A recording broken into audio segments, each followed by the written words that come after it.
Hey you and welcome to this video where I will help you out how to add an indicator right here on Quantower. And if you want to add an indicator, the first thing that I recommend you to do is click right here on DX feed and log in with the account that you want to use on the chart. So then click here on IC Markets or FX Pro and then connect it with a demo real account, and then you can start using that account right here on Quantower. So right now I'm using DX feed, that is fine for now, so I can tell you exactly what you need to do. Because right now if you go to the left toolbar, you see this option add indicator. Then we click there on add indicator and then you will find right here a lot of indicators that we can add.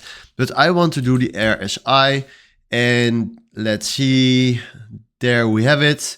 Double click on it and then right now we have here the RSI as an indicator.